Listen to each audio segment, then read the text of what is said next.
ustedes esta mañana y a quienes están conectados también. Tenemos el honor y el gusto de estar esta mañana con el doctor Javier Mejía Cubillos. Él es economista de la Universidad de Antioquia, con magíster y doctorado en economía de la Universidad de los Andes, y ahora se encuentra haciendo un postdoctorado, una estancia postdoctoral en la Universidad de Stanford en los Estados Unidos. El tema de hoy es un tema pues extraordinariamente importante para los colombianos y yo creo que también para los latinoamericanos, dado que el grupo empresarial antioqueño pues ha jugado un papel muy importante en la historia de esta región, de Colombia y yo creo que ahora del mundo, por esa internacionalización del grupo o de muchas de las empresas del grupo empresarial antioqueño. Y estamos asistiendo a una coyuntura interesante desde muchos puntos de vista, históricos, económicos, financieros, sociales, una coyuntura pues interesante por la que está atravesando este grupo empresarial. Entonces, Javier, bienvenido a la Universidad EIA. Tenemos aquí un público muy importante, estudiantes, profesores, empleados, el exrector Carlos Felipe Londoño nos acompaña también esta mañana y bueno, vamos a aprovecharte, a explotarte como se debe en esta mañana y vas a tener un espacio pues para tu charla, tu presentación y luego preguntas del público. Muchas gracias y bienvenido. No, gracias, gracias por invitarme, gracias por venir. En efecto, esta es una coyuntura como yo voy a estarme moviendo por ahí, posiblemente eso haga la vida difícil de quienes sean que estén transmitiendo esto, pero posiblemente sea más como para los que estamos aquí. Y yo creo que como Mauricio escribía, esta es una coyuntura bien singular y hay muchas cosas que están pasando respecto al GEA. Esta mañana Grupo Argos estaba haciendo básicamente una rueda de prensa describiendo un poquito los detalles del acuerdo que básicamente cierra las disputas de las sopas. Entonces mi plan, y por eso se llaman los orígenes y destinos del GEA, es hablarles un poco como de la historia del GEA, que va a ser, yo siento que es indispensable como para entender qué es realmente el GEA. Y después voy a tratar de hablarles de las sopas y en qué se ha resuelto, digamos, como ese pleito, ¿sí?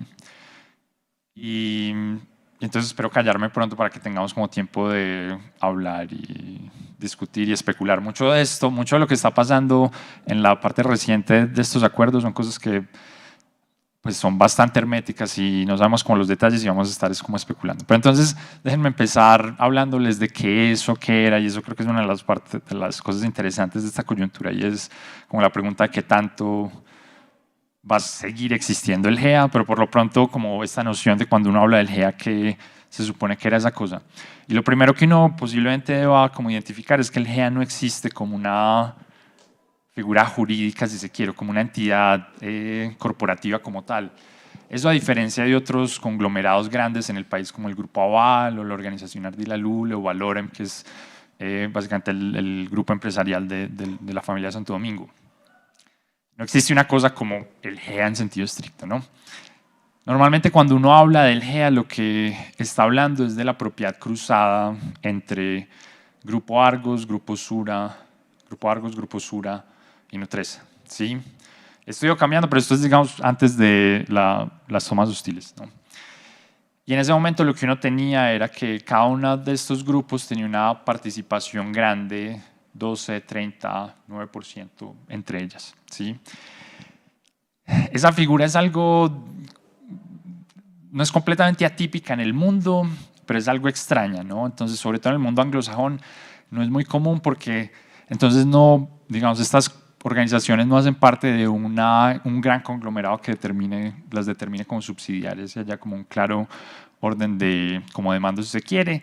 Mucha gente dice que lo más parecido a esto es lo que se conoce como Keiretsu en Japón, que fue una figura muy popular en la primera y mediados del siglo XX, Pero lo cierto es que esto es eventualmente producto de lo que va a ser como el enroque. Pero les quiero contar como más estructuralmente cómo siento yo que uno debería pensar en el GEA, y para eso yo creo que uno tiene que pensar como en la prehistoria de la parte icónica del enroque.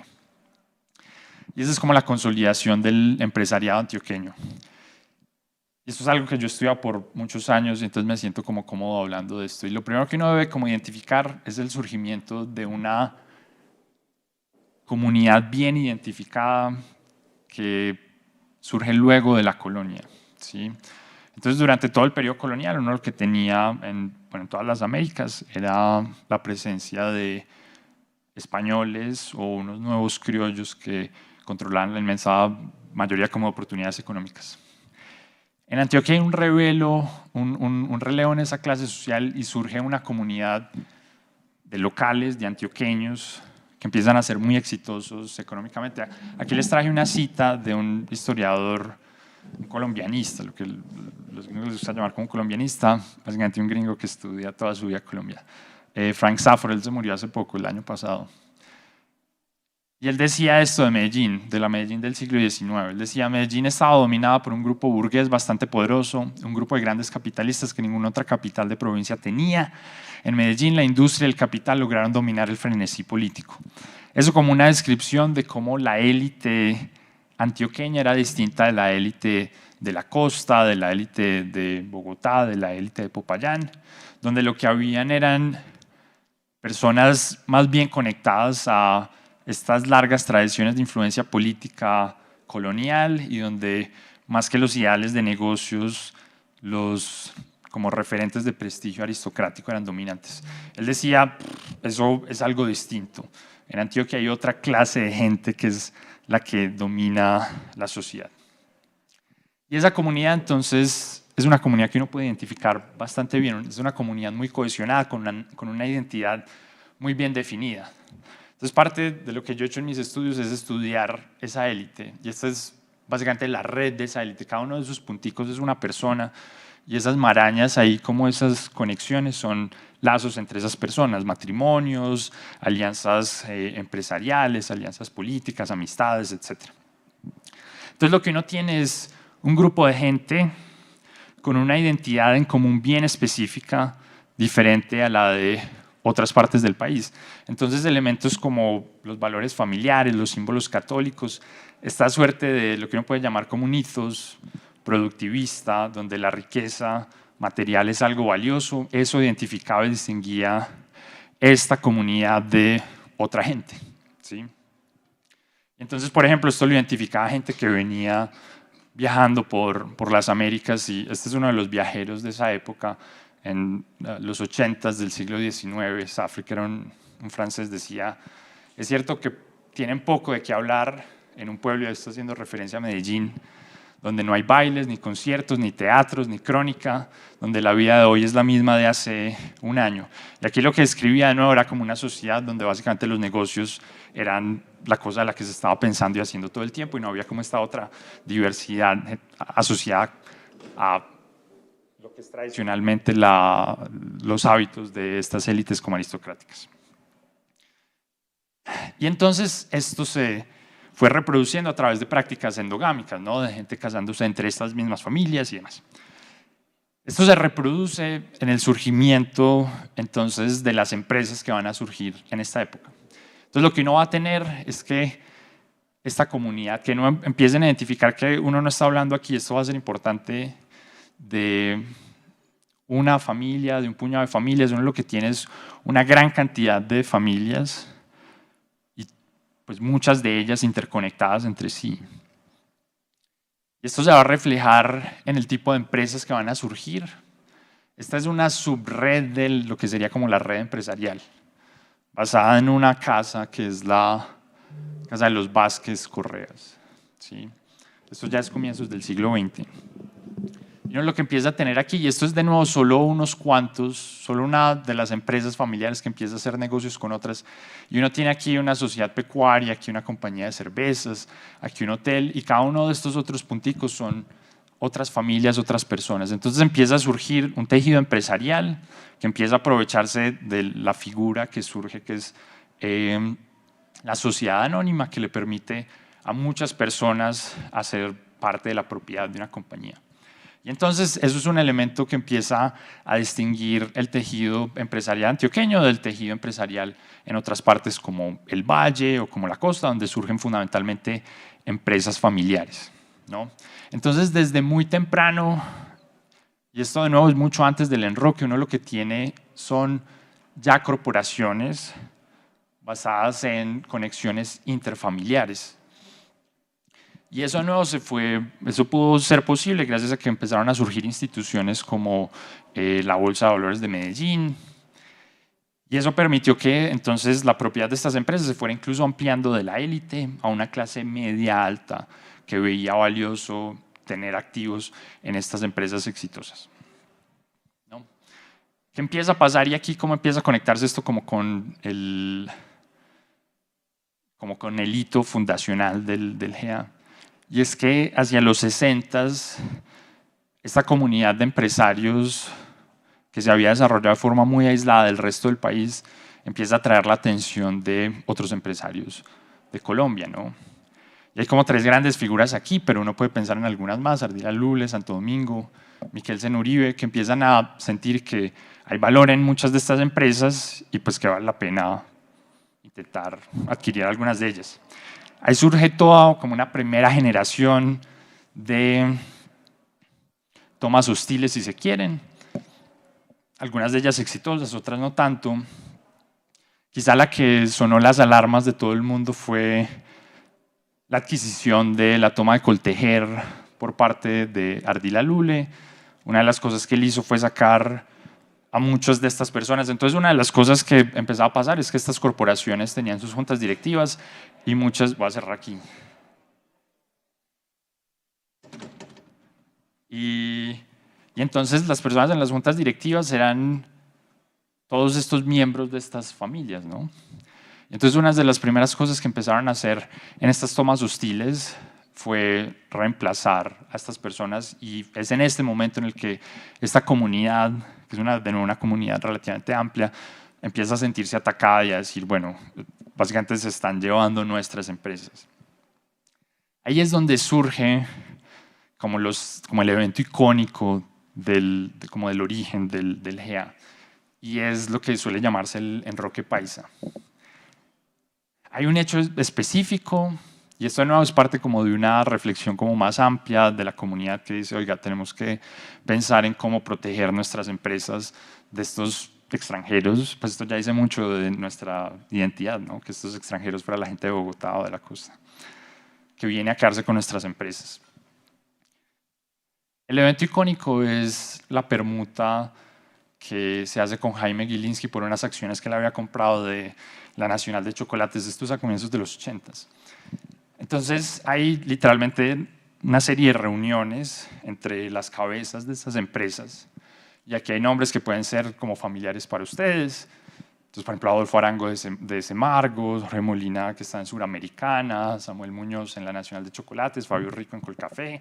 Fabio Rico eventualmente va a ser como un poco como el líder de esta iniciativa, pero estamos hablando aquí de decenas de empresas y decenas de ejecutivos de esas empresas que dicen, ok, ¿cómo vamos a manejar esto? Lo que empiezan a hacer es literalmente ver de dónde sacan la plata para comprar esas acciones de Jaime Miquelsen. Y estos son ejemplos de algunos de los activos que le ofrecen. Entonces, por esto es una permuta. De hecho, algo bonito como está este problema con los Gilinski se resuelve también de una u otra forma como una permuta de acciones. Entonces, y aquí hay como infinidad de historias que hace parte como de la historia oral de este evento, y es cómo se fueron a buscar activos que no eran estratégicos y cosas que no estaban por allá remotas en los balances para tratar de ofrecérselas a Jaime Miquelsen. Entonces le ofrecen una finca en Sabaneta, que era de Tejicóndor. Todo el mundo empezó a poner aquí un pedacito, ¿no? Una hacienda en Caucasia, algunas otras compañías. Entonces La Rosa, yo por ejemplo, yo soy de Pereira, de Cartago, yo estoy muy cerca de donde queda La Rosa hoy en día. Y la historia famosamente dice que Jaime Miquelsen dice, plata es lo que plata vale. Es como que ustedes me están dando todas estas cosas, bueno, eso vale la plata que valen estas acciones, tomen estas acciones. Y entonces esto empieza a generar esta propiedad cruzada de las que les hablábamos ahora. Eso originalmente era mucho menos limpio de como parece ahorita, digamos, ahora son esos tres pilares, ¿no? Argos, Nutresa y Sura. Pero inicialmente lo que había era esta maraña de propiedad y lo que se veía desde afuera era los paisas tienen control de estas empresas y no es muy claro de qué forma. Y eso va a ser importante porque posiblemente una de las cosas que hizo posible el arribo de Gilinski fue como la clarificación de quién tenía qué en la propiedad de estas empresas. Pero antes de llegar allá, déjenme contarles un poquito como la evolución de entonces este enroque. Lo que uno empieza a tener es que en los 80s y 90s empiezan a consolidar estas empresas en el mercado nacional. Entonces uno ve cómo se expanden en ciertos sectores específicos. Entonces es muy claro cómo el grupo empieza a moverse por un lado fuera de su core industrial textil fundamentalmente. El negocio textil básicamente se deja y se empiezan a ampliar en servicios financieros, seguros y medicina, ¿no? Eventualmente se va a crear el Banco Industrial Colombiano y el Banco Industrial Colombiano en los 90 va a comprar el Banco de Colombia, que es la primera interacción como directa de los antioqueños con Gilinski. El Banco de Colombia, y esto tiene algo medio poético como en toda esta historia, el Banco de Colombia es un banco muy antiguo, es un banco que viene del siglo XIX y eventualmente lo compra Jaime Mikkelsen, con el que estaban como lidiando los antioqueños para que no se quedara con la Nacional de Chocolates. Y eventualmente en un escándalo de corrupción se quiebra, el Estado se queda con el Banco de Colombia, lo remata y Jaime Gilinski, y ahora les voy a contar más de eso, compra el Banco de Colombia. Y el Banco Industrial Colombiano, que era del GEA, digamos, de estos antioqueños, va a comprar el Banco de Colombia en los 90s a Jaime Gilinski. Entonces, como y eso va a ser como el primer round de la pelea. Pero entonces lo cierto es que en los 80s y 90s se empieza a transformar, y aquí quiero también como hacer alusión como el GEA ha sido una criatura en evolución, ¿no? No ha sido como esta cosa monolítica, sino que ha sido muchas cosas a lo largo del tiempo, que ha estado caracterizada por la identidad antioqueña.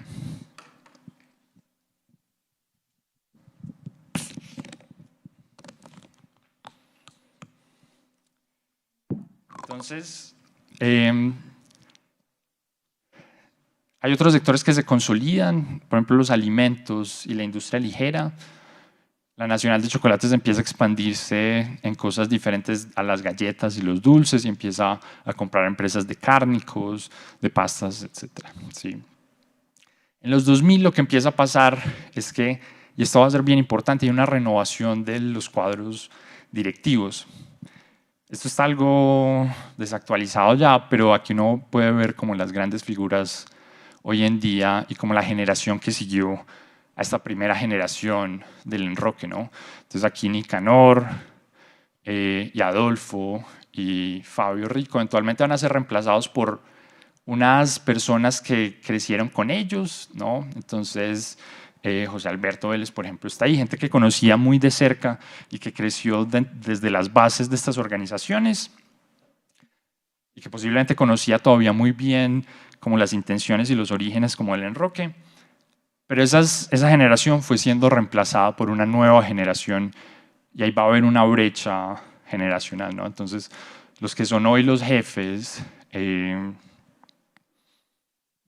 estas compañías es gente que no estuvo directamente asociada con el origen del GEA. Sí.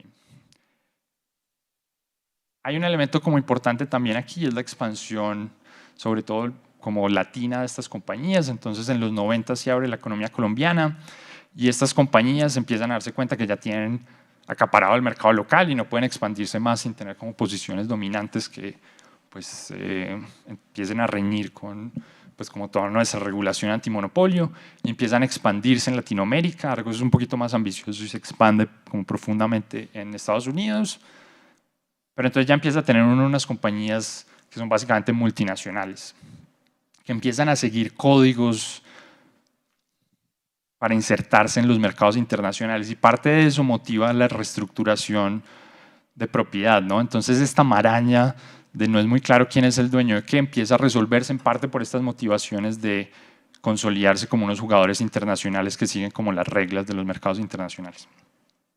Entonces en ese contexto empiezan a crearse estos holdings que empiezan a resolver de nuevo parte de esta confusión de quién es dueño de qué. Y yo personalmente siento que parte del error viene de ahí, digamos, de lo que abre la puerta a la toma hostil, viene un poco de ahí.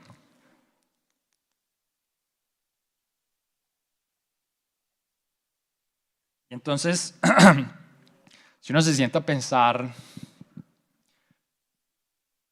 como por qué la toma hostil fue posible, yo creo que hay como tres suertes, como de tres tipos como de argumentos. Entonces el primero es justamente el que les estaba tratando de mencionar.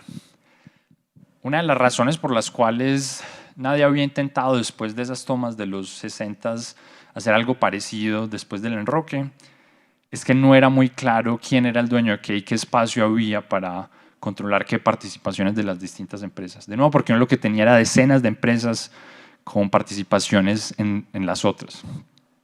Eso empieza a ser claro una vez uno puede dibujar el mapita, ¿no? Una vez uno tiene estos holdings que empiezan a ser claro quién es dueño de qué, uno empieza a ver simplemente que ninguno de ellos tiene control completo de ninguna de las compañías, no tienen más del 50%, entonces como que la tentación de, o sea, el control de esas compañías empieza a ser posible, básicamente.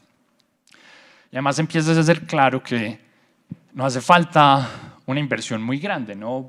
Basta tener unas participaciones significativas en un par de estos pilares para controlar los otros tres, ¿sí? El segundo elemento, yo creo que todos estos tres elementos son productos un poquito del éxito mismo de estas organizaciones, porque esta reconfiguración organizacional en buena medida fue producto de la expansión internacional y de tratar de encajar en los mercados internacionales, ¿no? El segundo elemento que yo describo aquí como un mar de aguas mansas también es parte de eso, ¿no? Entonces, en estas décadas lo que pasó es que estas compañías se dieron cuenta que podían controlar el mercado nacional, entonces no tenían muchas competencias a nivel local. Había además poco interés por activos nacionales. Esto es después del boom minero energético y después de la atención que los mercados internacionales empezaron a prestarle a las compañías en el mundo en desarrollo. Muy poquitas empresas estaban interesadas en el mercado nacional, en compañías colombianas. Y entonces en ese contexto, pues los ejecutivos estaban pensando en todo menos en que pudiera haber tomas hostiles, ¿no? Ellos estaban pensando en competir en el mercado internacional. No estaban pensando que alguien iba a tratar de atacar este fortín. Y esto se asocia con el tercer elemento que lo anticipaba hace un segundo, y es esta especie como de pérdida de malicia generacional. Y aquí hay una pregunta interesante, y es si a la generación de Nicanor Restrepo o Adolfo Arango les hubiera pasado lo que les pasó a esta generación de ejecutivos, ¿no? Y posiblemente no, porque la creación misma del GEA tuvo que ver con evitar ese tipo de amenazas. Pero las organizaciones van evolucionando y hay pérdida de memoria organizacional, y eso es posiblemente algo muy pues algo que posiblemente ustedes quieran pensar mucho si van a ser empresarios o van a trabajar en una organización grande, y es cómo lo que la organización sabe se mantenga en el tiempo, ¿no? Una organización no es una persona que aprende y recuerda sus errores, sino que es una entidad que va migrando en el sentido en el que sus personas van cambiando. Y yo creo que claramente aquí los ejecutivos eventualmente dejaron de saber que ese era un riesgo porque eran otras personas creadas en otros contextos. Entonces yo creo que todo eso abrió la puerta para la posibilidad de una toma hostil. ¿Cómo eso se plasmó? Y aquí quiero empezar a moverme un poquito más rápido. Gilinski aquí es, uno piensa como en Jaime específicamente, pero es como una familia entera, si se quiere.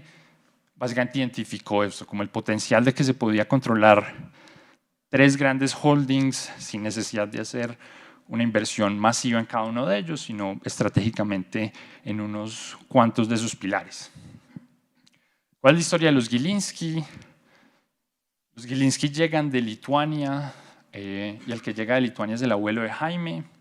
Este es Jaime, por cierto. Este es Gabriel, este es Isaac. Ellos llegan a la costa, hacen algo de dinero en la costa. Isaac se va al valle y compra algunas empresas de las que nosotros estamos familiarizados, empresas industriales fundamentalmente, Rimax, todos conocemos las sillas Rimax, ¿no? Además uno las llama así las sillas Rimax. Yupi. Entonces, digamos, como la generación previa a Jaime ya era una generación de empresarios muy exitosos. A Jaime lo mandan a estudiar finanzas en Estados Unidos y él se inserta muy exitosamente en los círculos de la élite financiera internacional.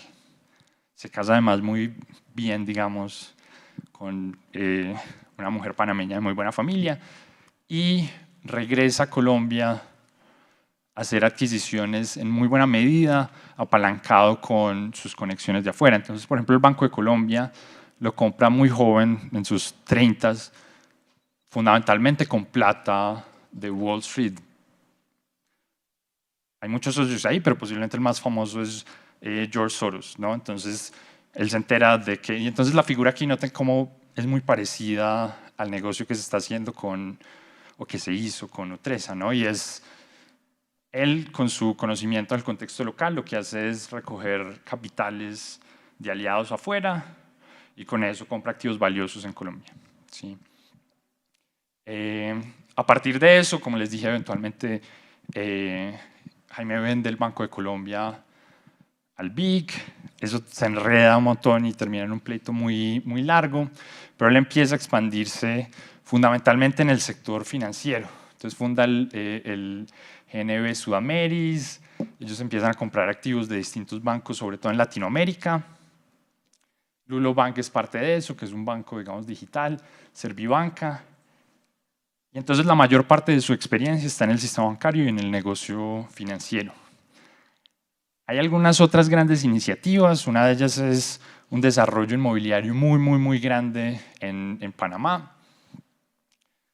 digamos, cerca a lo que era el área de control de los americanos del Canal de Panamá. Pero excepto por eso, la mayoría de su interés está en la banca, ¿no? Él es fundamentalmente un banquero. Gabriel, que es la segunda generación, es el hijo de Jaime, que también está entonces en sus 30, un poco más o menos como en la misma etapa de la vida que Jaime estaba cuando compró Bancolombia, el Banco de Colombia. Empieza a interesarse por algunos otros sectores, específicamente los medios, ¿sí? Ellos compraron Semana, recientemente han comprado El País y han tenido interés en otros medios en Colombia, entre ellos El Colombiano y El Heraldo y algunos más, ¿sí? ¿Cuál parece ser como el gran interés desde un comienzo de los Gilinski en estas empresas antioqueñas? Fundamentalmente el control de Bancolombia, ¿sí? Que eso es lo que encaja en su core de negocios.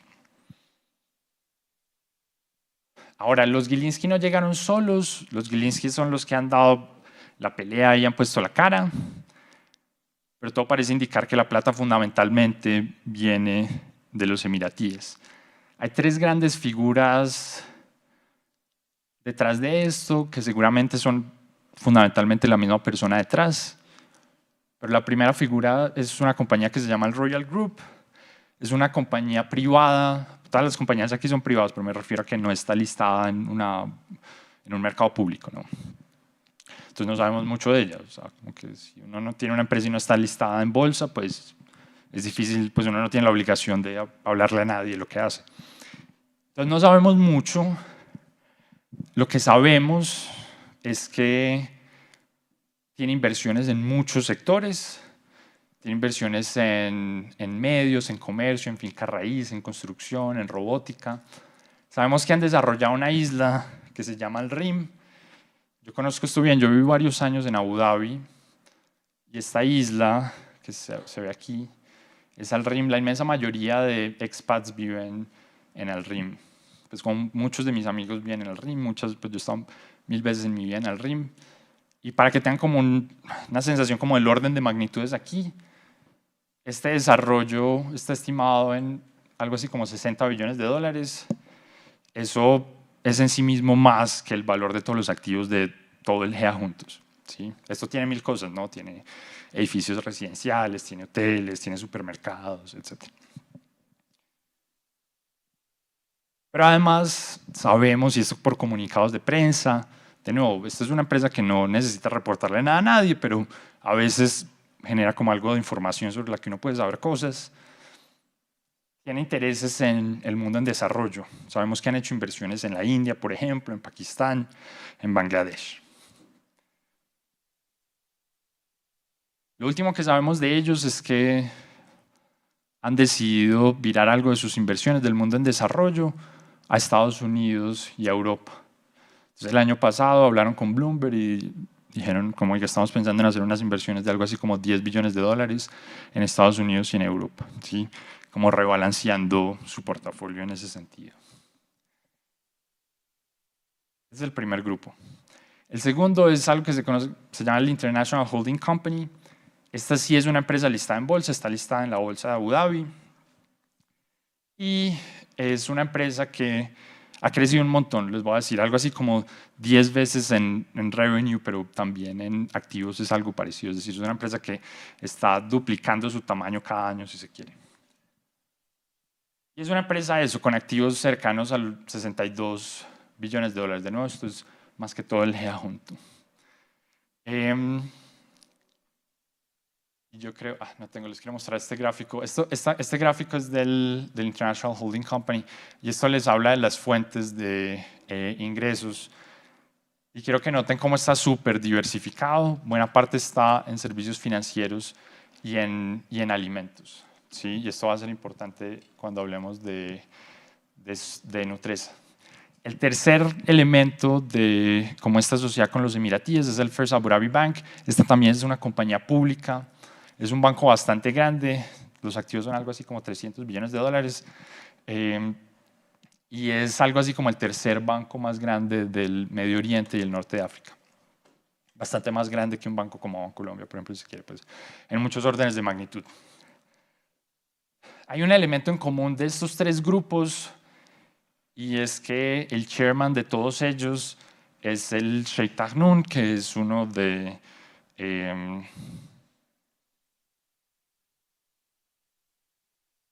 es uno de los miembros de la Casa Real Emiratí. Los Emiratos Árabes son fundados por el Sheikh Zayed. Él tiene varios hijos, hay básicamente 4 grandes hijos, digamos como particularmente influyentes. Cada uno de ellos tiene distintas funcionalidades dentro del gobierno. El Sheikh Tahnoun es básicamente, por un lado es el jefe de lo que uno llamaría como el servicio secreto, si se quiere, y es además alguien como particularmente interesado en los negocios, ¿no? Ninguna de estas compañías es entonces una compañía del Estado emiratí, pero en este contexto es difícil distinguir una cosa de la otra, ¿okay? ¿Cuál parece ser el interés de los emiratíes en este negocio? Fundamentalmente el negocio alimenticio. Esta es una hipótesis que yo he ido tirando como en la opinión pública desde el comienzo de esta historia. Cuando se lanzó la primera OPA, la inmensa mayoría de la gente estaba pensando en Bancolombia. Yo escribí una editorial en El Colombiano diciendo como posiblemente sea Nutresa directamente lo que la gente quiere, y esa es una opinión que parece ser dominante ya y que bueno, el negocio reciente creo que sugiere que era cierta. A ver, ¿qué pasó? Y no me voy a tener en las sopas porque quiero que alcancemos a hablar y ya he hablado mucho de la solución, digamos, de las sopas. Pero lo que hubo fue una serie de operaciones públicas, abiertas, que eso quiere decir una OPA, que iniciaron con Nutresa, y esto es algo atípico en el mundo, fueron siguiendo a cotizaciones más altas, ¿no? La primera oferta por Nutresa fue a $7 por acción, la última fue a $15. Cada una de estas OPAs es una oferta distinta, quienes hacen las ofertas son distintos. Entonces, por ejemplo, en la última solo estaba el International Holding Company. En la mayoría de estas estaban tanto los emiratíes como los Gilinski, pero uno puede entenderlas de nuevo como parte del mismo negocio. Este es el esfuerzo por tener control de estas 3 compañías, esperando que fundamentalmente controlando Nutresa se pudiera tener control de las otras tres. Aquí simplemente como para darles algo de perspectiva de qué tan grande es el negocio. Este negocio fue básicamente un negocio de 2.5 billones de dólares, o sea, miles de millones. Y eso comparado con el presupuesto nacional, pues no es mucho. Wow. Pero si uno lo compara con las cifras de inversión extranjera directa, que el año pasado fueron 11 billones de dólares, pues empieza a ser mucho más, sobre todo si uno tiene en cuenta que 8 de esos billones fueron en petróleo y minas, o sea, del 3 que faltan aquí, 2.5 fue este negocio específicamente. Si uno lo compara con el negocio más grande que se ha hecho en Colombia en la historia, que fue la compra de SAP-Miller por SAP-Miller de Bavaria, que eso en ese momento, esto no está, digamos, como controlado por inflación, entonces se estiman esto un poquito más alto, pero eso fue algo así como 8 billones de dólares. Y la compra que Ecopetrol hizo por la mitad de ISA hace un año y medio fue de 3.4 billones de dólares. Es decir, esto es un negocio bastante grande para el contexto colombiano. Lo que los antioqueños pagaron por el Banco de Colombia en los 90 fue algo menos de 500 millones de dólares. No quiero detenerme mucho aquí, pero sí, quiero simplemente como darles una noción de qué tan altas fueron como las ofertas por estas compañías. Esto es Nutresa, esta es la cotización de Nutresa en la Bolsa de Valores de Colombia desde el 2013. Y este es digamos, Nutresa era la compañía aburrida de la Bolsa de Valores de Colombia, como que el que compraba Nutresa era porque quería que le dieran ahí unos dividendos, no pasaba como mucho con Nutresa. La oferta que hacen de la primera OPA, los $7, era bastante superior al promedio histórico. ¿Sí? O sea, de entrada estaban ofreciendo, entonces cuando Gilinski decía como esto es un buen negocio, esto es un precio justo, parte de lo que estaba diciendo es le estamos ofreciendo a la gente mucho más de lo que siempre ha valido esta empresa. Eso no quiere decir que ese fuera el valor justo, lo estoy diciendo simplemente como la lógica un poco del argumento. Esto es haciéndole como sumas de historia, no me voy a tener aquí. Esto es por el contrario lo que pasa cuando uno ve a Sura. Entonces, esta debería ser la pandemia. Sura se colapsa como buena parte del resto de activos del mundo con la pandemia y se recupera prontamente. Pero antes de eso, y este es el periodo en el que se empiezan a negociar o a pensar, a diseñar estas sopas, y entonces los precios de las sopas por Sura estaban más bien en este orden de precios, o sea, cercanas a los precios históricos, ¿no? Bastante superior a los precios de esos momentos, pero bastante cercanos a los precios históricos.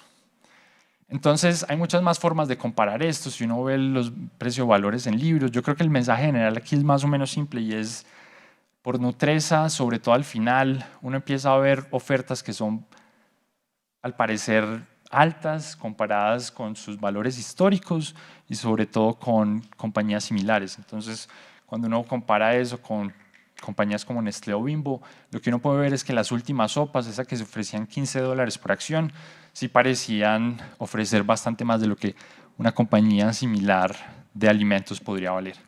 El caso con Sura es algo distinto. La oferta siempre estuvo un poquito en los órdenes de magnitud de lo que valdrían empresas similares como ING o por ejemplo el brazo financiero de la Mitsubishi, y se mantuvieron más o menos en ese rango a lo largo de todas las OPAs y de nuevo no muy lejos de los valores históricos de esas compañías, ¿sí? Esa sería la forma como más sencilla de interpretar qué tan buenas eran como las ofertas, ¿no? Entonces, para terminar como con la historia de las sopas, ¿qué siento yo que fue lo que pasó? Inicialmente se pensó que se estaba ofreciendo una cantidad de dinero que iba a permitir de forma más o menos rápida controlar estas empresas, ¿sí? Sin embargo, eso fue bastante más difícil de lo que los Gilinski y sus socios esperaban, ¿sí? Por varias razones, pero en buena medida por desconocer que el GEA no era simplemente esos tres pilares y las propiedades cruzadas que tenían entre sí, sino que esto estaba articulado con el resto de la comunidad. ¿Sí? Entonces lo que se encontraron fue con manos mucho más duras que estuvieron poco dispuestas a vender. ¿Qué empezó a pasar poco después de eso? Las cotizaciones, este es el Colcap, el e-Colcap, que refleja básicamente como el promedio del funcionamiento, como del desempeño de la Bolsa de Valores colombiana. Uno lo que empieza a ver es que, bueno, después de las elecciones, y esto también está algo asociado con el desempeño de los mercados internacionales, las cotizaciones de los activos colombianos se van por el suelo. Entonces lo que uno empieza a tener es que después de un año de ofertas y ofertas, uno lo que tiene es que cada vez empieza a ser más costoso comprar estas compañías y cada vez compañías parecidas empiezan a valer menos. Entonces este es un contexto que no lo debería hacer uno muy feliz si uno está en Abu Dhabi pasando la plata para que compren estas compañías, ¿no? No se logra tener el control y cada vez uno podría hacer mejores inversiones con esa misma plata. Y en ese contexto, entonces lo que uno llega es a este mundo que era un muy mal mundo, ¿no? Era un mundo en el que, por un lado, los antioqueños mantuvieron el control de estas compañías, porque la participación de los Gilinski no logró ser suficientemente grande. Entonces, miren, en Nutresa llegó a ser el 30%, en Sura el 38%, pero estas partes que parecían fraccionadas y que iban a poder adquirirse fácilmente resultaron comportarse de forma mucho más cohesionada y ser una barrera para impedir el control de estas compañías. Sin embargo, para los antioqueños, de todas formas, tener estos Gilinski en las juntas empezó a ser un dolor de cabeza. Entonces, lo que uno empezó a ver fue ya evidentes problemas de gobernanza en Sura y en Nutresa, producto de estas peleas de propiedad. Entonces, las juntas decían que iban a hacer una cosa y los cuadros directivos decían no deberíamos hacer eso. Y eso empezó a ser un caos profundo y eso era lo que salía todos los días en la prensa. Entonces, eso sucedió como en el margen. Esto no va a hablar mucho de toda una novela, incluso mediática, ¿no? Esto fue una guerra en muchos frentes. El expresidente de Bancolombia, en una de las últimas juntas de Sura, dio un discurso como muy emotivo diciendo cómo esto reflejaba como el modus operandi de los Gilinski, de una guerra que tenía como un frente político, un frente mediático, y él decía como esta no es la forma en la que nosotros deberíamos hacer negocios. De ambos lados se tiraron como tierra, podemos hablar más de esto ahorita si quieren. Lo cierto es que en el marco de todo eso estaban en ese choque, que eso no tenía muy buena solución. Yo vi una charla en EAFIDE al respecto y mi pronóstico en ese momento era, mire, las sopas ya se han agotado, o sea, las manos blandas ya vendieron y las manos duras no van a vender, porque hay gente que está completamente comprometida con que estas empresas deben ser antioqueñas. Entonces, básicamente no se va a recoger más plata haciendo nuevas sopas. ¿Cuál era lo que quedaba como alternativa? Era básicamente el camino legal. Y esto no es un resultado muy bueno en el sentido en el que, pues por un lado es costoso para todo el mundo, era un camino que iba a tomar años, y por otro lado, sobre todo para los socios emiratíes de esta historia, era un camino muy pendejo, ¿no? O sea, los invitaron a manejar estas empresas al otro lado del mundo que parecían ser muy rentables y ahora de repente resulta que no las pueden manejar, que han dejado más de $2 billones ahí enterrados y que posiblemente podrían haber hecho mejores cosas con su plata en un contexto en el que otros escenarios del mundo parecen más prometedores, en parte porque el colombiano se ha ido deteriorando. Entonces, en ese contexto llega la solución de estas 2 semanas, ¿no? Y es un acuerdo del que no se supo mucho hasta que revelaron la solución. Y básicamente el acuerdo, pues les voy a dar detalles en un segundo, pero consistió en que los antioqueños entregaban Nutresa y los Gilinski y los emiratíes se alejaban de Sura y Argos.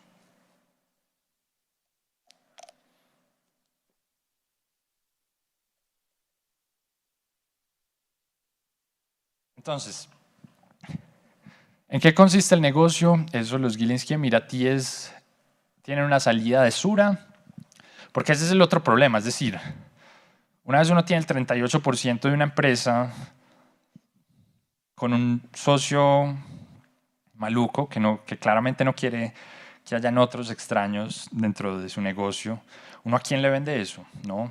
Incluso si los Gilinski dijeran como, bueno, nos equivocamos entrando aquí, ¿a quién le vende uno casi el 40% de una compañía tan grande? Entonces este negocio les ofreció eso a los emiratíes y a los Gilinski, es una salida de Sura. A Sura y Argos, una salida de Nutresa, que de nuevo, pues ellos quisieran mantener control sobre Nutresa, pero pues claramente no iba a ser posible bajo esas circunstancias. Y hay una cosa importante de la que no se ha hablado mucho, y yo creo que hace como que refleja bastante bien esta noción de cómo el GEA no es simplemente estos tres pilares, sino que es una representación como más estructural de la élite empresarial antioqueña, y es que este negocio también le ofrece salida a los minoritarios grandes de Nutresa. De esto no se habla mucho, pero es esta gente que no era parte del GEA exactamente, ni de Sura ni de Argos, y que se cruzó de brazos y dijo, no vamos a vender, y no vamos a vender. Pero estos están siendo considerados en el acuerdo, ya les voy a contar cómo. También le permite garantizar el control a los Gilinski y a los emiratíes de Nutresa, y a Sura y Argos, de Sura y Argos, ahí hay una sutileza. Argos no termina completamente con el 51% de Argos mismo, como que sigue habiendo una ventanilla chiquita que abre como la puerta a una posible toma hostil en el futuro, pero eso es poco probable. Yo quiero hablar un poquito, antes de hablar de qué tan buen negocio es esto, quiero de pronto describir como el negocio puntualmente. Este es el gráfico que les mostré ahorita, este fue el mundo después de las sopas, ¿no? Entonces uno lo que tiene es los Gilinski y los emiratíes aquí, en Nutresa con el 30%, y con el 38% en Sura. Entonces en Nutresa uno lo que tiene es que este 35% está en Sura y este 9% está en Argos, ¿sí? ¿En qué consiste el cambalache? Es básicamente entregar esto para que los Gilinski entreguen esto, ¿sí? La cosa es un poquito más sutil porque en este 20% hay algo así como un 10% que es de estas familias que yo les decía que no hacen parte ni de Argos ni de Sura, pero fueron las esenciales para no permitir el control de Gilinski en Nutresa. Entonces el acuerdo, y esto de nuevo como que en los medios no han hablado de esto, como que hay una primera etapa en la que Argos y Sura hacen unas sopas por este 20%. Entonces esto es básicamente ofrecerle la salida a estas familias grandes.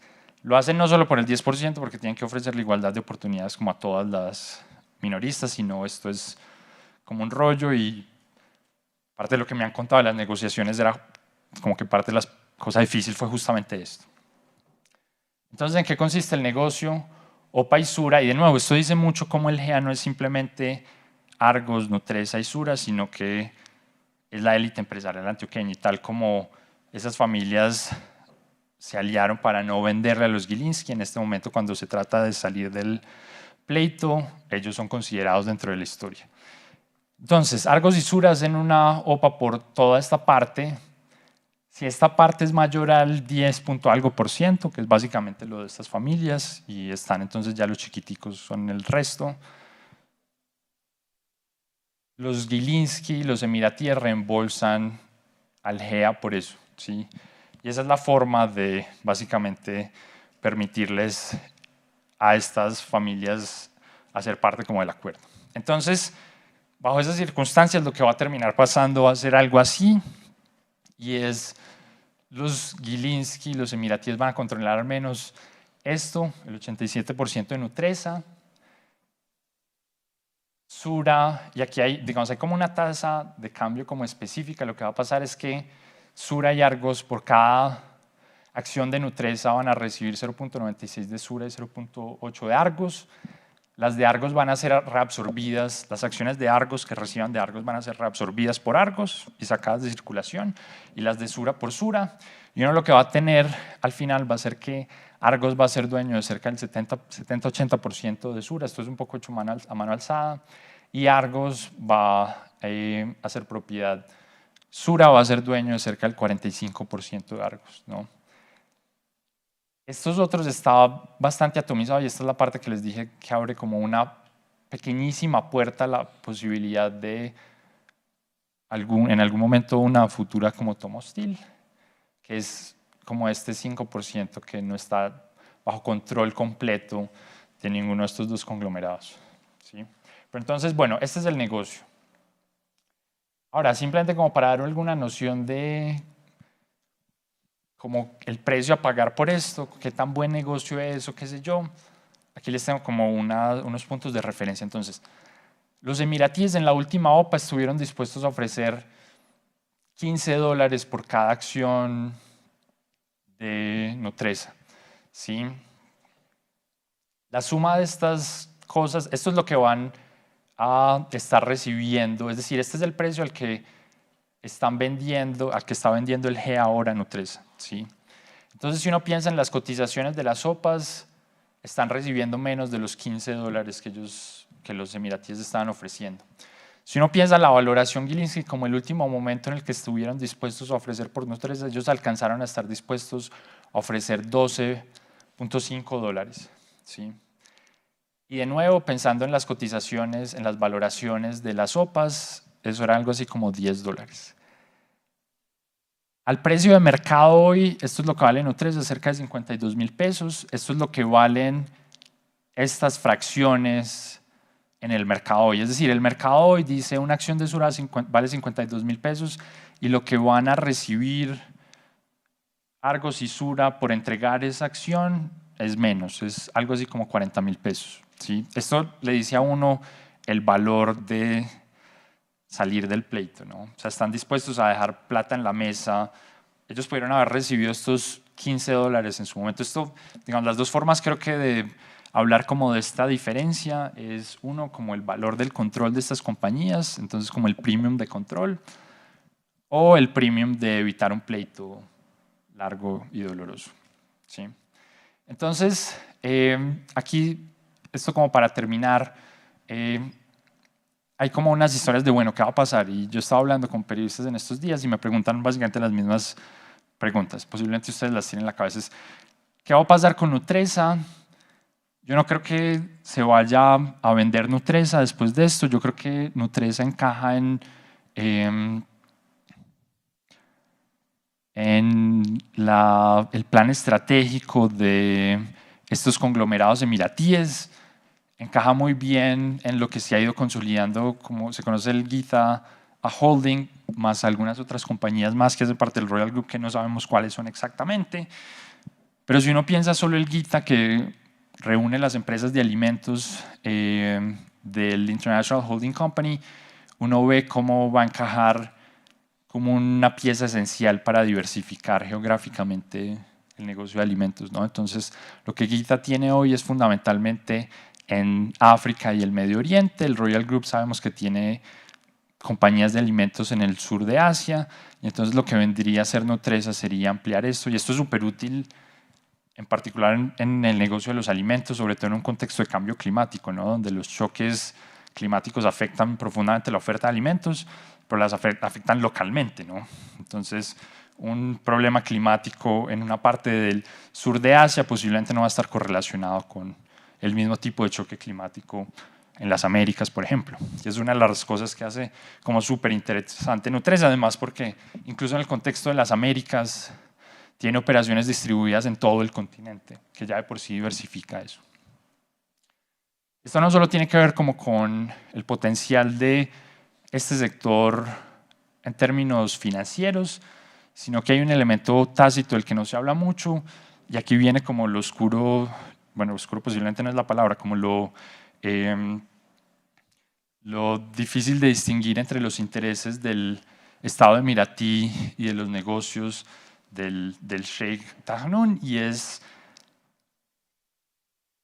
que a los Emiratos, por razones geopolíticas, les interesa tener una fuente robusta de provisión de alimentos, porque en los Emiratos es bastante difícil crecer alimentos, ¿no? Entonces, asegurar activos que puedan ofrecer alimentos en contextos de restricción de cadenas de provisión es súper importante, ¿no? Y eso está ahí, no sabemos eso qué tan valioso sea para los emiratíes, pero muy seguramente lo es mucho. ¿Qué va a pasar? Entonces yo no veo que los emiratíes vayan a vender por pedazos Nutresa o algo por el estilo. Lo más seguro es que la van a mantener, posiblemente con los mismos ejecutivos, y van a tratar de hacerla crecer. Además, porque yo veo bastante difícil la articulación de Nutresa con el resto de compañías alimenticias. De nuevo, porque es un mercado muy distinto, con prácticas muy diferentes, entonces lo más seguro es que se mantenga independiente, pensando en el largo plazo, en una eventual articulación, pero no en el corto plazo. ¿Qué va a pasar con los Gilinski?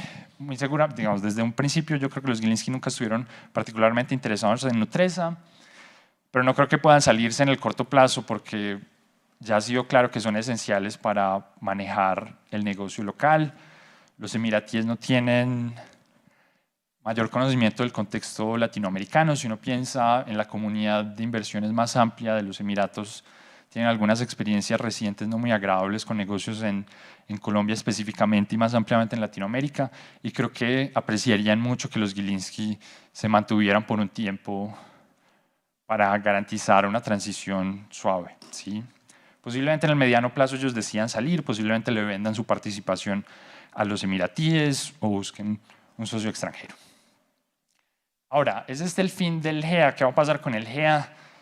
Yo creo que la primera cosa a identificar, que es algo que creo que ha sido como transversal a esta conversación, es que el GEA nunca ha sido simplemente esos tres pilares, ¿no? O sea, por un lado yo les he descrito cómo el GEA ha sido la representación más amplia de esta comunidad empresarial que tiene conexiones en muchas dimensiones, además de las dimensiones empresariales. Pero además ese enroque ha ido evolucionando a lo largo del tiempo. El GEA en los 80s era fundamentalmente un negocio manufacturero textil y fue dejando de serlo, ¿sí? Y entonces posiblemente esto sea una transformación adicional, ¿sí? Ya de por sí, de hecho, yo creo que es claro que dentro del GEA mismo había habido una como rebalanceo de fuerzas y Nutresa y el sector de alimentos habían empezado a perder poder e influencia y el grupo cada vez se volvía más un grupo financiero y de infraestructura. Más prácticamente, la pregunta posiblemente va a tener que ver con, aunque estas organizaciones sigan estando envueltas en estos lazos más amplios de la élite empresarial, ¿qué tanto esta propiedad cruzada del enroque puro se va a mantener? En el comunicado de Argos, y Sura ha sido completamente sigiloso al respecto y no ha hablado realmente nada en los medios, pero Argos ha hablado de este acuerdo y en su comunicado público lo último que dice es que ellos no quieren hacer control de los derechos políticos de ese 70% que van a tener de Sura, que eventualmente van a querer tener una salida. Es decir, lo que parecen sugerir ahí es que ellos van a querer romper el enroque, ellos no quieren tener este conglomerado de seguros. ¿Eso qué tan fuerte es como afirmación? Uno puede pensar esto es simplemente como parte de la diplomacia del lenguaje corporativo. Hay gente, al parecer, dentro de la organización que parece pensar que eso realmente es importante. Había un creciente escepticismo respecto a la conveniencia del enroque. Mucha gente, y eso parece ser la visión dominante dentro del cuadro de ejecutivos, parece sentir que el enroque es una cosa del pasado, que representa muchos problemas, sobre todo para expandir a las compañías, para conseguir socios estratégicos, porque esta cosa de que hayan estos otros grupos que pueden tener influencia en las decisiones y que están en sectores muy distintos, no parece ser muy bien visto por el mercado internacional. Pero hay una cuestión de cuáles son las opciones de salida. ¿A quién le va a poder vender Argos el 70% de Sura? ¿Sí?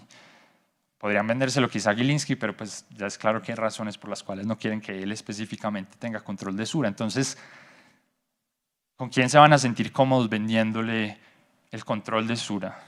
¿Sí?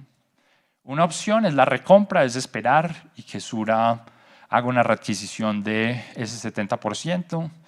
Eso seguramente va a tomar tiempo y años y posiblemente hayan conflictos de interés y sea difícil venderle a la opinión pública que las valoraciones son las apropiadas, pero esa es una opción. Y de nuevo, si uno piensa en un inversionista extranjero, la pregunta es ¿cuál es un ok? Puesto que Gilinski y los emiratíes ciertamente parecían no ser ok para controlar Sura. Y el otro elemento como para reflexionar al respecto es sobre las nuevas potencialidades que hay con el enroque, porque, a ver, por un lado hay nuevas alternativas de diversificación. El enroque surge en un contexto donde habían poquitas alternativas para tener una buena diversificación, ¿no? Una economía muy como muy parroquial, y entonces estar expuesto a distintos sectores quería decir estar comprando otras compañías. Hoy en día hay otros instrumentos posiblemente más efectivos y baratos de diversificación. Uno puede comprar un ETF o algo así y eso es más barato que ser dueño de un conglomerado de otro sector que hace una cosa completamente distinta. Y eso es algo que pueden estar pensando, como más bien uno vende esa participación grande de Sura y con eso se concentra uno en el negocio principal de infraestructura y construcción y una parte pequeña de esa la puede uno usar para diversificar con instrumentos más efectivos, con mayor exposición a otros mercados, a otros sectores, etc. Esa es una opción. Sin embargo, aquí hay un asunto adicional a considerar y es que el enroque era muy extraño y parecía ser muy difícil para la consolidación del core de cada uno de negocios de cada uno de estos conglomerados, pero sin Nutresa la cosa es algo distinta, ¿no? Porque Sura y Argos sí son mucho más parecidos, o sea, como que si uno piensa en la articulación y las sinergias de esos dos conglomerados, ahí hay cosas con mucho potencial, ¿no? Entonces posiblemente los beneficios del enroque con estas dos piezas sean mayores. Hay cosas de forma aquí y entonces posiblemente el enroque no sea el apropiado, sino la creación de un conglomerado y eso cambia como estructuralmente el problema, aunque sea un cambio de formas, pero estas serían, creo yo, como los elementos como a considerar.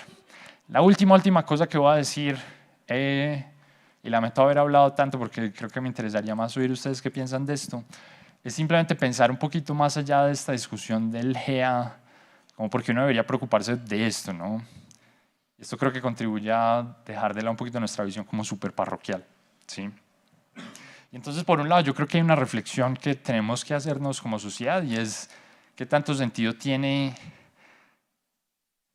que nos importe que ciertos activos sean controlados por nacionales. ¿Eso debería importar o no? Como qué importa si los dueños de Nutresa son colombianos y antioqueños. Posiblemente eso es muy importante. Los emiratíes parecen querer tener control ellos de ciertos activos específicamente. De pronto nosotros también querramos eso y de pronto lo que debería hacer el Estado es decir, no, eso es un activo crucial para nosotros también porque eventualmente vamos a tener que alimentar nuestra población y lo deberíamos comprar y ni siquiera vamos a querer que los privados lo hagan, sino nosotros, el Estado. Esa podría ser una respuesta, no sé. Hay otra reflexión asociada a esa y es eso, ¿cuál es la importancia del sector de alimentos? ¿Cómo es que por años Nutresa era este activo que de repente fue súper valioso para los extranjeros y aquí nadie estaba muy interesado en comprarla porque tenía esta valoración muy por debajo de lo que parecía evidente que valía, que es como la miopía que parecemos haber tenido, deberíamos pensar más en eso. El gobierno, pues el nuevo gobierno de Colombia llegó un poco apostándole a esa narrativa de que los alimentos eran muy importantes, cómo exactamente uno explota el potencial del sector de los alimentos, que por cierto es muy distinto, es decir, como que la narrativa, por ejemplo, del gobierno previo era, importa mucho el sector de las tecnologías o cosas por el estilo, ¿no? Como pensando esto en términos del modelo de desarrollo, posiblemente esto sea una pregunta importante. Hay otra pregunta y es sobre el poder de mercado, como qué tan dispuestos estamos a aceptar la existencia de estos grandes grupos que son dominantes. Noten que aquí hubo cierto aprecio por el GEA es nuestro y el GEA es valioso, qué tanto es eso bueno para nosotros. Después de todo lo que uno está diciendo existen estas empresas que tienen un poder grande en el mercado. ¿Es eso lo que queremos? Posiblemente sí, posiblemente no. Posiblemente tenían mucha más competencia de la que se discutía en la opinión pública, pero esta es una conversación grande que siento que deberíamos tener. Y hay una reflexión un poquito más amplia, que esto me interesa a mí particularmente, y es sobre el funcionamiento de las élites. Como que buena parte y aquí volviendo como a los quehaceres y la coyuntura de la política colombiana, como que el nuevo gobierno llegó un poquito con una narrativa antiélite, diciéndole uno que había una élite que ha estado controlando el país por 200 años y que la sigue controlando y ellos son los malos de la historia y etcétera. Y esta historia le ha hablado mucho a uno de las divisiones dentro de la élite, de cómo esto no es una comunidad cohesionada, sino que uno tiene distintos grupos con distintos intereses. Y esto le habla a uno mucho también de distintas líneas a través de las cuales las élites empresariales se conectan con las élites políticas, ¿no? Entonces, aunque este gobierno habla de estar como contra estas élites y qué sé yo, y de ser como astronómicamente distinto o radicalmente distinto al gobierno previo, claramente la capacidad de los Gilinski para controlar los órganos de control fue independiente de quién estaba a cargo, ¿no? Como que este negocio se cocinó bajo el apoyo, digamos, de la administración Duque y se ha continuado bajo la administración Petro, ¿no? Y entonces esto ya de nuevo le habla, creo que debería hacerle uno pensar mucho sobre cómo funcionan los gobiernos y la influencia de las distintas élites y los distintos intereses detrás de eso. Y eso creo que es como útil que reflexionemos como conjuntamente. Con esto me callo, siento que hablé mucho, pero creo que todavía tenemos espacio para preguntas o algo así, ¿no? Bueno, Javier, muchísimas gracias por esta presentación tan provocativa, provocadora. Nos dejan muchas preguntas, lecciones. Yo creo que es un panorama bastante académico de la situación. Y entonces, bueno, bienvenida a las preguntas del público. ¿Quién se atreve? Doctor Carlos Felipe.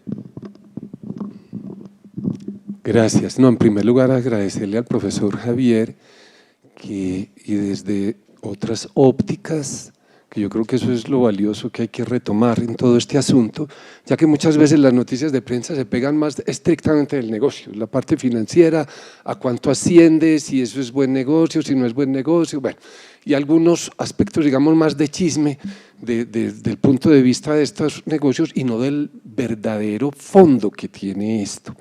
Entonces, y yo invitaría a usted, profesor Javier, estando allá en Stanford, a que ojalá también le demos un nivel de dimensión a que algunas de estas organizaciones, como han sido estas nuestras del GEA, y aquí, Mauricio, en la universidad, a que tengan un ámbito de discusión entre los estudiantes como esos casos de estudio en los que hay muchísimos ángulos, hay muchísimas ópticas que todavía, usted planteó muchas muy valiosas, personalmente yo he planteado varias. Y excúsenme que hable aquí así en primera persona, pero es que yo este grupo también lo he estudiado desde cuando empezó todo este proceso, ¿cierto? Y justamente con todos esos protagonistas como Nicanor, Fabio Rico, Adolfo Arango, en largas entrevistas para producir el primer texto que hicimos y que se publicó en Colombia sobre el tema del grupo empresarial antioqueño. Entonces, valorando todo eso e invitando a que se amplíe a los estudiantes, no solo para que ellos adquieran esa conciencia, sino que de ahí saldrán riqueza de muchos aspectos de los jóvenes que tendrán preguntas, de los cuales a su vez entonces nos obligarán a pensar. Usted tocó muchísimos, yo me quedaría también mucho tiempo, pero quiero hacer unos apuntes de algunas cosas. Uno, lo primero, con lo de esta región, recordemos que Medellín empezó a ser capital del departamento de Antioquia en 1826, la capital era Santa Fe de Antioquia, frente a ese comentario pues, que usted hacía, claro, sobre esas élites que se reunieron aquí en Medellín, pero que a finales del siglo XVIII el oidor Moni Velarde, Antonio Moni Velarde, que fue el primero que estableció como un plan de lo que diríamos de desarrollo para esta región de Antioquia, decía que era la provincia más atrasada del reino de la Nueva Granada, ¿cierto? Y fue el que dio impulso a la minería, y aquí es donde quiero hacer el primer comentario, porque así lo pusimos en el libro, de por qué surge el que aquí y no surge en el Caribe o en el Valle o en Bogotá. Y es porque esto vivía de la minería, y la minería es una actividad de gran riesgo, y entonces como había un gran riesgo se asociaban esas familias y los inversionistas, porque si no pues se quebraban todos, y eso después esos capitales fue con el café y luego por supuesto en esa parte de la industrialización, como usted mostró, muy valioso en todo eso. Por eso, y retomo con partes que usted dice al final, bueno, ¿será que somos muy regionalistas y nos pegamos muy aquí de lo nuestro? Es decir, no, es que justamente mire y miremos la diferencia que hay entre una startup hoy que surge y que puede ser pues esas unicornios y que valen yo no sé cuántos miles de millones de dólares en muy pocos años, frente a algo que reúne una historia en lo que uno dice, sí, el GEA empezó, o el famoso pues, sindicato antioqueño, como se determinó entre el 79 y el 83, cuando hubo todas estas tomas hostiles, pero es que su origen se remonta en el fondo al siglo XIX, ¿cierto? Entonces, uno aquí dice, y que justamente eso fue lo que le dificultó, como también usted anotó, a Lord Gilinski, decir, no, esto no es tan mamey como nosotros estábamos pensando, aquí hay algo más. Y ese algo más, también para no mirarlo muy regionalista, ha salido Francia, pues para que hablemos del país de las libertades y de tantas otras cosas, a tomar posesión de empresas que estaban en riesgo y que ellos consideraban valiosas. Entre ellas, en Danone, que es de alimentos, pues para ponerlo así con nombre propio, y también en la de energía. Entonces, uno también tiene que ver que muchas veces se quiere asustar con el término de que somos muy parroquiales o muy regionalistas, decir, no, perdón, veamos en qué sí y en qué no, pero no nos extendamos ni nos traguemos ese cuento, ni mucho menos cuando vienes de la capital de la República con personas que tenían motivaciones, entre otras un expresidente, vicepresidente de la República como Vargas Lleras, con el odio tan profundo que ha tenido sobre toda esta región para adorar todo lo que le puedan dar el guarapazo acá, y otros con otras razones. Entonces, yo sí creo que hay muchos otros elementos psíquicos, históricos, sociales, que no se pueden desconocer de ninguna manera. Y el hecho de que se haya forjado ese grupo de empresas justamente permitió el desarrollo con esas fases, que nosotros lo planteamos en su momento en el libro, no se habían dado, pero que lo que veíamos en lo que se hablaba con estos líderes iba a venir. Ese proceso se repitió. A mí me gusta mucho esa pregunta, José, ¿por qué se dio? ¿Cuál fue el error? ¿Cierto? Ya muchos salen a decir, no, eso ya estaba obsoleto, eso había que cambiarlo. Yo disiento profundamente de eso, es decir, no, es que el hecho de que haya algo que cambiarlo, entonces nos pasa como el gobierno actual, entonces hay que acabarlo o hay que evolucionarlo, que es otra cosa. ¿Y en qué forma se da esa evolución? El que una ciudad reúna los centros de decisión, más allá de ser el dueño de un patrimonio representado en máquinas o en cosas del sector productivo, no, el ser un centro de decisión sí es un elemento decisor, sí atrae talento, sí atrae formación especial, no importa, ahí sí no hay que ser regionalistas, ese talento venga de donde viniere, ¿cierto? No solo de Colombia, sino del mundo entero. Que los mejores administradores vengan y sean los que estén aquí, los mejores técnicos vengan y estén acá, ¿cierto? Entonces yo creo que ahí hay unos elementos que por eso digo, que hay que cambiar, y decir, sí hay que cambiar, pero cambiar no quiere decir que los acabemos completamente, ¿cierto? Eso es otro factor. Otro elemento que me parece importante en lo anterior con lo pasado era, claro, finalmente terminó en lo mismo, en negociar para entregar unas empresas. Entre el 78 y el 83, recordemos que se perdió también el Banco Comercial Antioqueño, ¿cierto? Que el banco que ya ni existe. Se perdió Cervecería Unión, que es una planta simplemente de producción. Ahí es donde uno dice, que quieren muchos de esos activos, ahí los tienen. ¿Pero qué? ¿Ahí qué hay? Es todo lo que manden desde otra parte, la persona que nombren desde otra ciudad, que decidan. Ahí es la diferencia frente a que lo que sí ha conservado está el GEA. No se nos olvide otra cosa, vivimos la crisis del narcotráfico en este país y esta ciudad más que cualquiera otra, quizás en el mundo, en donde arrasaron con muchas empresas, y mire la experiencia en el Valle del Cauca, donde las empresas son familiares. ¿Cuántos pasaron a manos de todos estos mismos, gente pues ligada al narcotráfico? Aquí no, y aquí no por esa misma razón. Muy bueno lo de pregunta del error, porque desde una vez, y también le repito, un libro escrito hace más de 20 años que pusimos, cuando ese momento era la propiedad cruzada era del 70%. Claro, era entre unas empresas que ni ellos mismos tenían la claridad cómo era eso. Eso era realmente un mare magnum, ¿cierto? Pero ya ligado a ese paso a las cabezas, sí tenían al principio el 70%.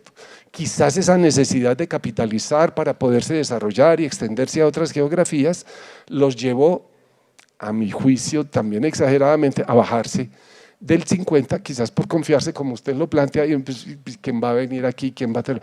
Pero la razón fue la misma, unas acciones muy baratas frente al capital que hay ahí. Eso fue lo que vio en su momento el grupo Gran Colombiano, lo que vio primero Ardila Lule, ¿cierto? Después el Gran Colombiano y el Santo Domingo, y exactamente lo que estos hombres, que seguramente los estudiaron yo no sé cuántos años, hasta ver cuándo daban el zarpazo. Pero a mi juicio, yo sí creo que un zarpazo fue eso, es un zarpazo. Eso de ya tratar de justificar, yo no creo. Y yo sí creo que el sector de alimentos sí quedó, y no porque lo diga aquí uno ni lo digan dos personas, lo que se dijo después de la pandemia, los sectores de más potencial de desarrollo y más cuidado son salud, alimentos, energía, ¿cierto? Entonces, y ahí estaba justamente estas empresas del GEA, entonces a tratar de justificar eso no. El potencial, como usted dice, hacia adelante, yo sí creo que debe todavía y que hay como, pues ya, eso fue un hachazo, ya de un árbol de 3 grandes ramas, le cortaron una, pero bueno, puede reproducirse desde donde quedó esa cortada. Quizás, y no ocultemos que en el grupo Argos está energía, y energía ahí tiene un potencial de desarrollo tremendo todavía, ¿cierto? Entonces, ya es uno decir, se debe separar la energía de toda la infraestructura y concesiones y de todo lo demás, vial, ¿o no? Y en el área de salud, como Sura, pues asegurador, se debe tomar una parte, a pesar de toda esta reforma en la ley de salud y que acaben con las EPS, pero decir, no habrá otros ámbitos dentro de la salud en los que Sura, con su experiencia y su capital, deba fortalecer. Y tercero, a lo que usted dice, yo sí creo que en países desarrollados y en economías como las nuestras, el tener unos grupos que por lo menos tienen unos principios de valores, no vamos a decir que un grupo es bueno, yo creo que todo grupo económico es desventajoso, pero es que si no están estos de aquí, van a llenar los otros de otro país o de otra parte, de otra geografía, de otra política. Entonces, a mí me parece que no nos debemos poner tampoco de muy perfeccionistas y de un moralismo puro por allá en pensar en dividir a otra vez no en un grupo, sino en 50 o 100 empresas, cuando realmente el balance yo creo que ha sido positivo en suma, ¿cierto? En suma, no perfecto, no excelso, no angelical, pero en suma, si uno mira cuál era el balance cuando estábamos hace 40 años o 50 años, a lo de hoy, yo sí creo pues, que objetivamente hay suficientes elementos que demuestran con toda claridad en cifras y otros que son cualitativos que realmente ha habido una bondad en eso y que esto sí merecería, como usted también bien plantea y que también yo se lo hice a un periodista, ¿por qué callan tantos? Ahí faltan otros puntos, el papel de los fondos de pensión, que jugaron un papel crítico y su silencio ha sido, a mi juicio, una soberbia suma frente a los mismos ahorradores, de los que estamos algunos de nosotros, que no han dado ninguna explicación a eso. Segundo, el papel de los reguladores, sea con el gobierno anterior, como usted bien lo plantea, o en este, también ¿qué? ¿Cuál es la bulla y cuál es pues todo el populismo que se habla cuando lo que se permite el dejar hacer, porque aquí se dejó hacer, es una cosa increíble. Y lo otro, como usted también decía, hombre, que nos tratan de enmarcar muchas veces en lo que sí en Estados Unidos y bueno, y Canadá, y decir, bueno, ¿y por qué tenemos que ser iguales? Está bien que estamos en este mundo, en este lado, y que Estados Unidos es nuestro principal socio y todo, pero ¿por qué tenemos que ser iguales en todo? ¿Por qué no podemos tener nuestra identidad, sentirnos orgullosos y defenderla? Quiero decirle que cuando nosotros planteamos alguno de estos documentos, en eso, varios se interesaron, desde Inglaterra incluso decir, hombre, es muy extraño, pero por eso mismo lo debíamos promulgar más. Por eso usted pues que tiene ahora esa plataforma, esa vitrina, el conocimiento, qué tan bueno que lo haga ya y que desde acá también nosotros no seamos tan indiferentes en estudiar mejor eso. Bueno, me excusan la longitud, pero también siento una pasión muy grande porque con este tema pues me he alimentado por muchos años. Yo quiero reaccionar un segundo a esto, pues, o sea, antes agradezco mucho que pues, usted hable de todas estas cosas de las que yo no puedo hablar y con las que estoy muy de acuerdo. Y quisiera hacer un poquito eco como a dos cosas como en las reflexiones que usted trae a colación y es, pues sobre todo porque veo pues, gente joven aquí que está formándose y uno es como la importancia del conocimiento de la historia, del conocimiento local. O sea, como que es difícil entender al GEA si uno no entiende estas historias que se originan en el siglo XIX, la influencia de la minería y los determinantes detrás de la expansión de las corporaciones. Y cómo funciona digamos, la sociedad, en este caso la élite antioqueña empresarial. Digamos, como que posiblemente el gran error de Gilinski, si uno ahora empieza a pensar en el error al otro lado, fue eso, es decir, como simplemente ver la hoja de Excel y decir estas son las participaciones y no ser consciente que existen estas personas que estaban dispuestas a pararse en la raya y decir no vamos a vender, no importa cuánta plata nos ofrezca porque aquí hay una cosa más grande que tiene estos orígenes. Y entonces eso es algo como súper valioso y creo que si uno se está formando como que debería pensar en eso, ¿no? Cómo entender la sociedad desde el fondo de la historia y desde el terreno y eso creo que hace mucha diferencia. Y lo otro es como el poder de las interacciones sociales, ¿no? O sea, como este grupo pues surgió a partir de la conexión y la identidad de estas personas, pero buena parte del empresariado moderno se hace con eso, ¿no? O sea, yo estaba cenando esta semana con algunas de estas personas, como de estos ejecutivos antiguos del GEA, me hablaron un poco como del nuevo empresariado en la región y entonces hablamos, por ejemplo, de David Vélez, que David Vélez posiblemente sea como el antioqueño más exitoso empresarialmente de esta generación, y es un tipo que apalancó todo su potencial, por cierto, en Stanford, ¿no? Él fue a hacer una maestría y pues básicamente su capital surge de ahí, como de las conexiones que hizo en el Silicon Valley.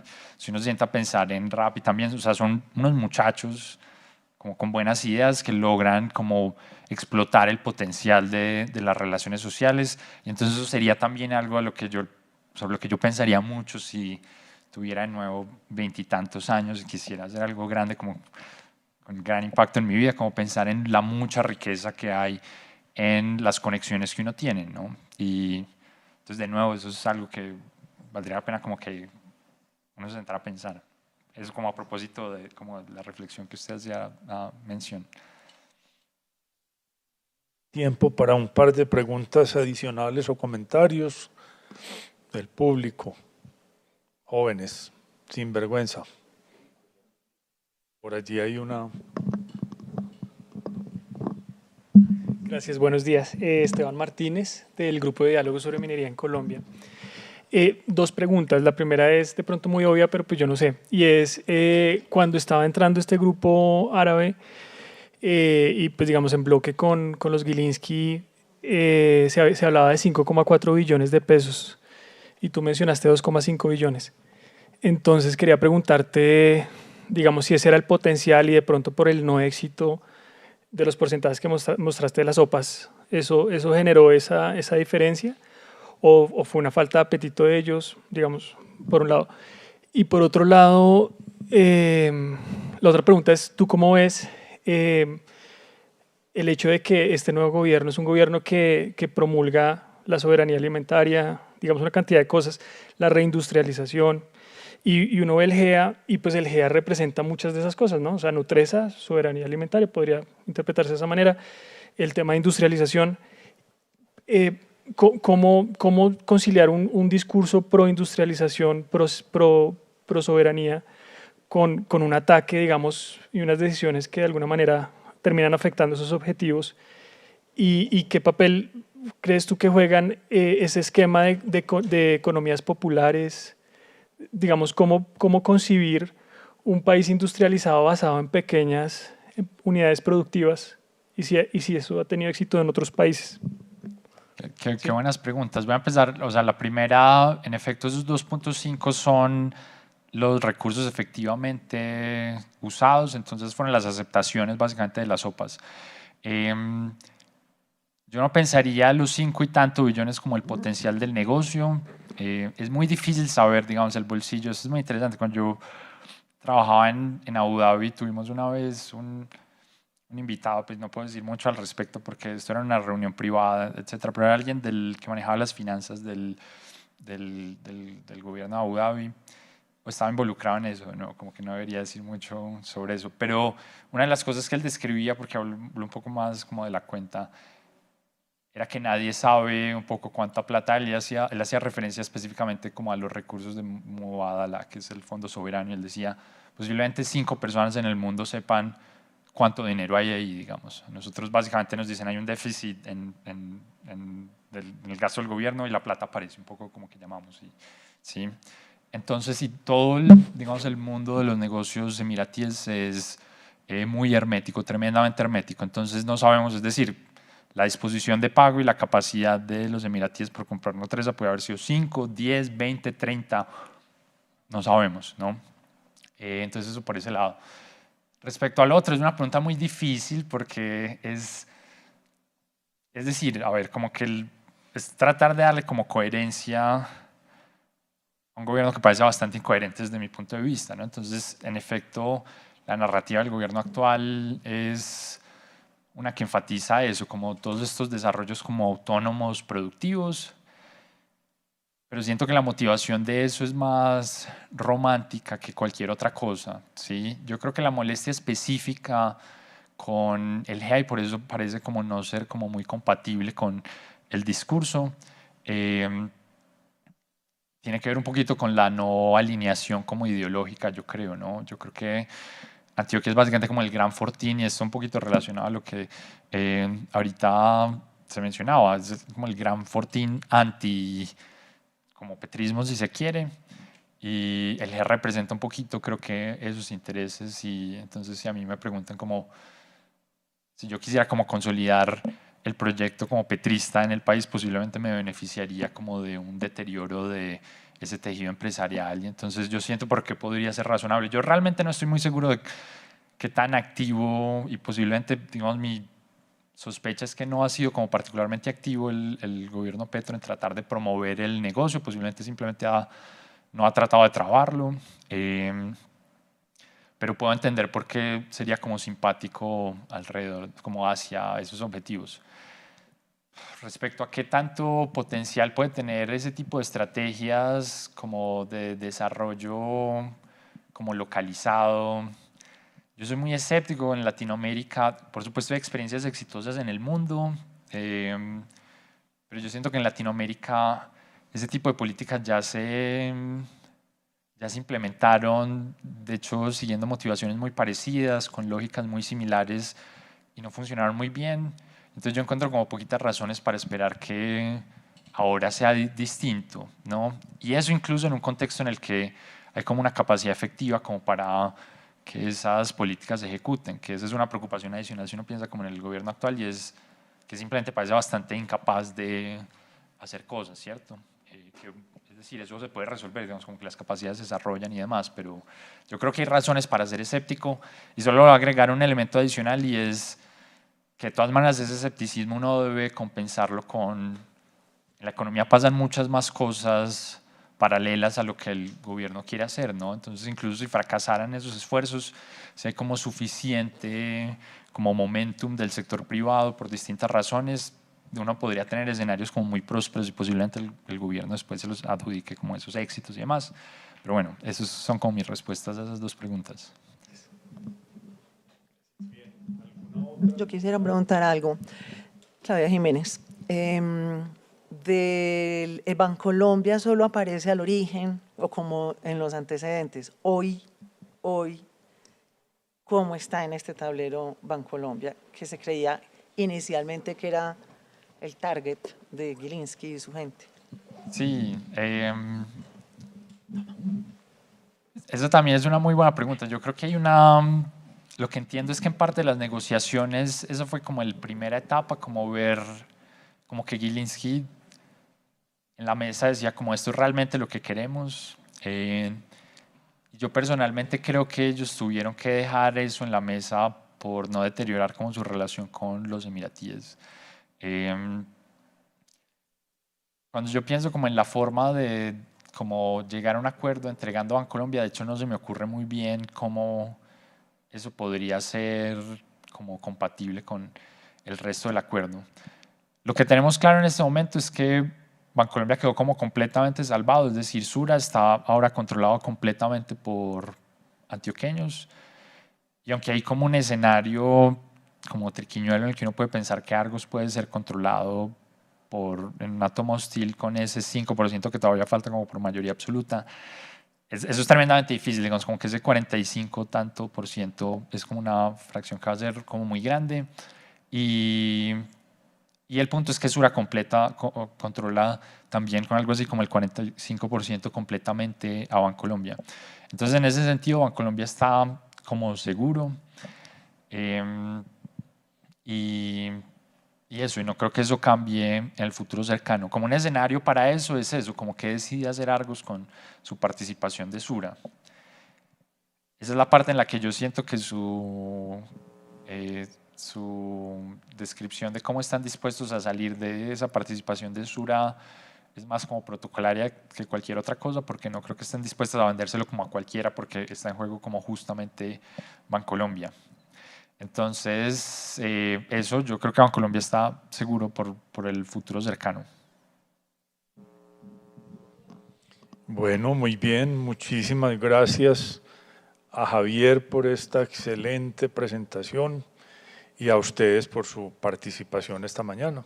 Y a quienes estuvieron conectados también, mil gracias y nos veremos en una próxima oportunidad. Feliz día. Gracias a ustedes. Muy bien.